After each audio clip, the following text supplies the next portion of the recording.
Yo, what's up, YouTube? Edwin the Comic Jabroni coming at you, and welcome to another episode of Cop It or Drop It, where I talk about new comics that I'm going to be picking up this week, the 3rd of June of 2020. Stick around, we're going to get right into them.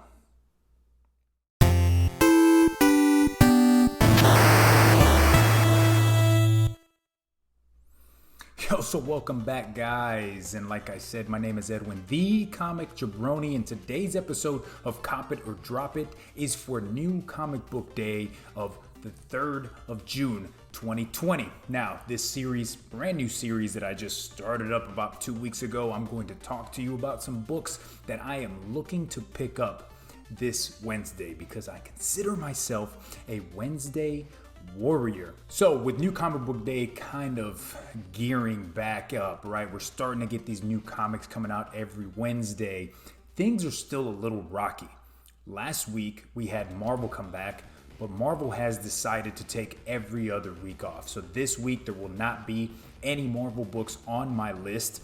I think what Marvel is doing is 1 week they're going to go with regular comics, right? Single issue floppies. And then the next week they're going to do trades and then back and forth, going like that. I don't know how long they're going to be doing that for, and I hope it's not forever.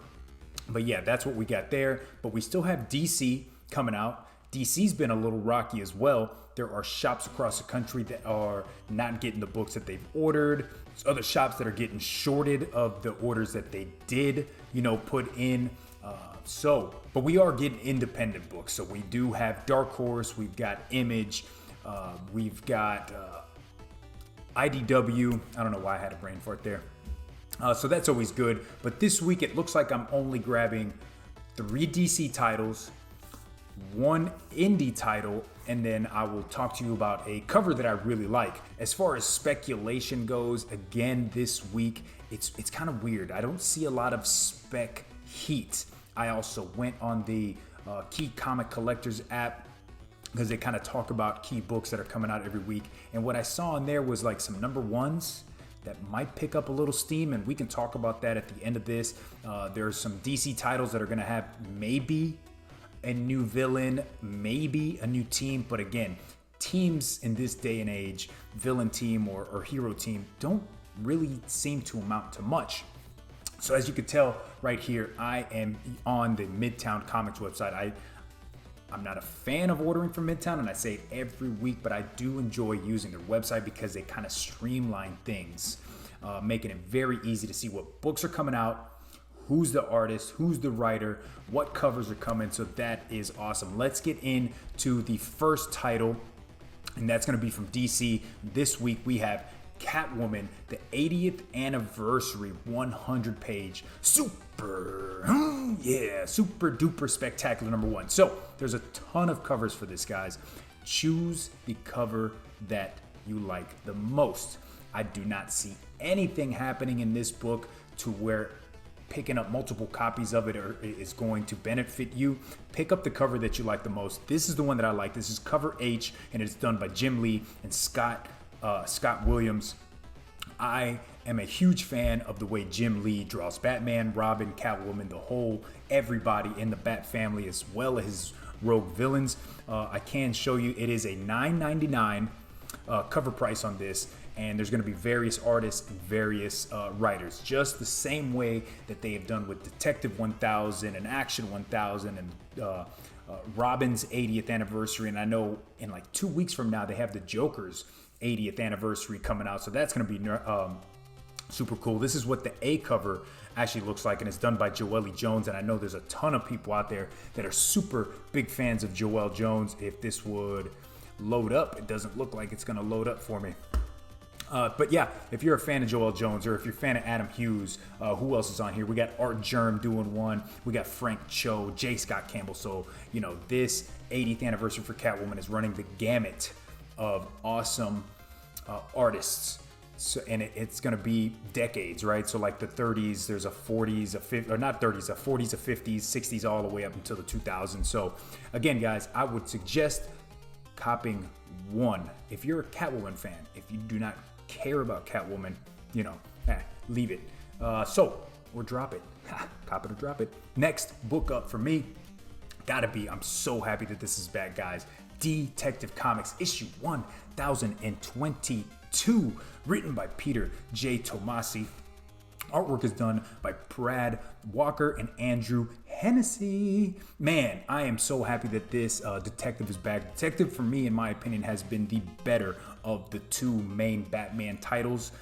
But again, there are some people that were fans of Tom King's Batman run. So, hey, that's your opinion. Stick to it. Buy what you like. Buy what you love to read. I'm going with this A cover, and later on in the video, we'll talk about the B cover. But I think this is still ongoing with the Two-Face storyline that we had. It's been like a month and a half, 2 months since we've gotten a new detective. So I might have to go back and reread kind of what happened. But I am super excited. I like this cover too. You got Batman in there looking like he's Scrooge McDuck trying to swim out of the coins. That's awesome. So, yeah, that's that one. Let's get into the last DC book that I got for you guys, and that's going to be DC's Black Label, The Last God Source Book. So this is written by Philip Kennedy Johnson. The artwork is done by various people, as I can see on here. I love the artwork on The Last God. The story took some time to ramp up. I can tell you that for sure, right? After the first and maybe the second issue, you're in your mind, you're kind of thinking, what the hell is going on? Who are all these people? I still don't understand them. But then that third issue and then that fourth issue, and the stories of these characters start to flesh out, and you start to really, they go back and forth between what happened when they first defeated the last god, and now that those people are the kings and the queens and the people ruling this world, you start to flesh that story out. And it was awesome. So the Last God source book is just going to be a deeper dive into this world. So they really are, DC Black Label, they are really trying to flesh out, right, this history like Game of Thrones. Game of Thrones isn't just a book series. Game of Thrones has thousands and thousands of years of history behind it, and that is awesome from the Last God source book. That's DC for you. Are there any DC books that I kind of passed up on? I know Catwoman 22 is coming out this week. We've got Batman Superman is coming out this week. There's an Action Comics that has probably the ugliest cover I've ever seen in my life. But every time I see John Romita Jr. on some artwork, I continue to say the same thing. His artwork is disgusting, in the Comic Jabroni's opinion. All right, so last book, we're going to get into indies, and this is actually going to be from Image Comics. This is a series that I've read since issue number 1, and I've absolutely enjoyed it. Reaver from Justin Jordan. Artwork is done by Nico Henrikon. I hope I said that right. I love this cover, man, with this chick on here. She is insane, and she's in this water, but she is all bloodied up. This is to me, I love this cover with that white on there. It's going to be a tough one to find in a near mint, because you know how black covers and white covers are tough to find in near mint. They get scuff marks all the time. But this is second part of the new storyline where it follows the Breaker and that girl right there, Rikala, I think her name is that what it says there.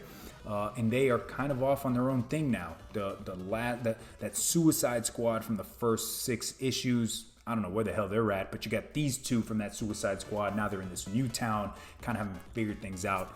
Reaver has been awesome. If you guys can pick up the trade for that first Reaver, I think reading it in trade is perfect. A perfect way to go about it. So that's all the books that I'm getting, guys. 4 books. Last week I was not able to get Marauders because the comic shop that I go to here, I'm brand new. I've just put Marauders on, and by the time I had put it on my list, he hadn't ordered enough for everybody, or he didn't get enough in from Marvel. I don't know, but he had to back order it for me. He was able to do that through Diamond, so I should be getting that maybe tomorrow or Wednesday or on next week. I'm hoping so, because Marauders is awesome. I did get Comic Book Poser, I believe his name is, on Twitter and Instagram. He gave me the free code from his so I could read it online. I have not been able to do that yet, but I'm going to get to it. But still, to have the floppy in your hand, right? Because you can't smell digital, as they say. But thank you so much for hooking it up with that code, man. That is amazing. Now, let's get into the cover that I think is it's pretty good, right? Every week I'm on here, I want to show you a really awesome cover. Like, damn, this is fire. I might not pick it up. It might be a book that you guys really want to get.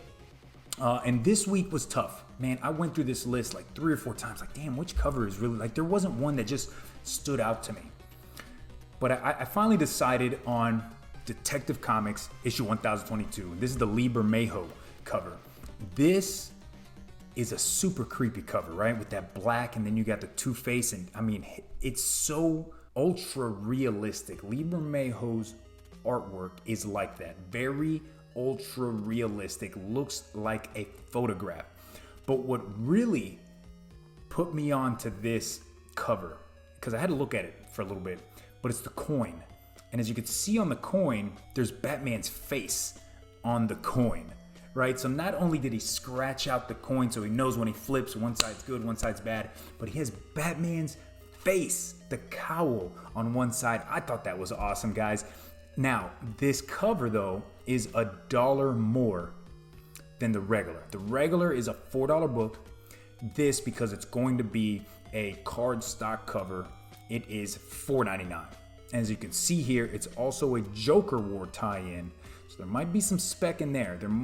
You might get an appearance of Punchline, which if we get an appearance of Punchline in this, I would pick it up, because that would be her first appearance in Detective Comics, right? She's been in Batman.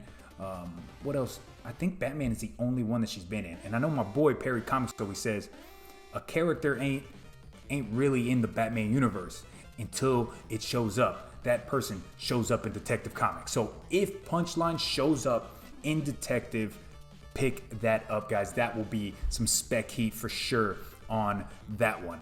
All right, so those are the 4 books that I want to pick up. The one cover, I'm not entirely sure if I'm going to get it, being $1 more. I'm not sure, but let's get into one book that I could possibly see as being a SPEC hit, and that is The Boys, Dear Becky, issue number 1. As we all know, The Boys came out, the TV show came out last year on Amazon Prime, but that series has been out since the mid-2000s. If you haven't read The Boys, I would definitely suggest reading maybe like the first 2 trades, because I've read the series, all 60 issues or so, and it starts off real high, and it's a lot of violence and a lot of in your face, like just the things that they say, and it's something new. And like, oh man, this is awesome. I can't wait to read more. But you start getting used to it the more you read the series, and it's like, oh, it's over the top, but now they're just, it's not as good as it was at the beginning. But with a new show, I think a second season coming out here soon, I'm hoping by the end of the year, you never know where this might end up. Now for cover price, I would suggest picking up 1 copy of it, because you never know. There could be some new characters that show up in this. This is supposed to be like 10 years after the events of the end of the original Boys series. So that's my SPEC pickup of the week. If you see it for cover price, guys, hey, pick one up. Might be a book that you just enjoy reading, you love it, and you want to go pick up more of the regular The Boys Volume 1 series. Cowabunga! Hey dudes, pizza party! Yeah, now our cereal has new pizza-shaped marshmallows. I don't see any marshmallows. Who took them? At last, turtle power is mine! The pizza marshmallow is mine! Teenage Mutant Ninja Turtles! Pizza delivery! Get them! Turtle power! Thanks, Redhead. Want to help put all the marshmallows back? These guys can handle it. 89, 80, 10, 80, 11. Ninja Turtle cereal is part of your complete breakfast with Cowabunga! And we're back, guys. So, Teenage Mutant Ninja Turtle cereal. That was my jam back in the day. So much so that I actually went out on eBay and bought a box of turtle cereal that I have back in San Antonio. So guys, that is Cop It or Drop It for the week of the 3rd of June. I hope you like this series. I hope it helps you out decide what you want to pick up on New Comic Book Day Wednesdays. Let me know, what books are you picking up this week that I did not have on my list. Again, this is my list of the stuff that I want to pick up as we venture further into this show, Cop It or Drop It. There will be books that I drop from my pull list, but as of right now, since there's not that many books coming out, I feel like I'm copping everything. I'm picking this up, I'm picking that up, I'm picking that up. There's only 4 books. So guys, thanks for watching. Let me know again down in the comments below, what are you picking up? Hit that like button, guys. If you like the video, then like the damn video. You get it? You dig? Ooh, yeah. Anyways, check the other videos out on my channel, the Comic Jabroni, and hit the subscribe button. But until next time, take it easy. Over 9,000. Peace.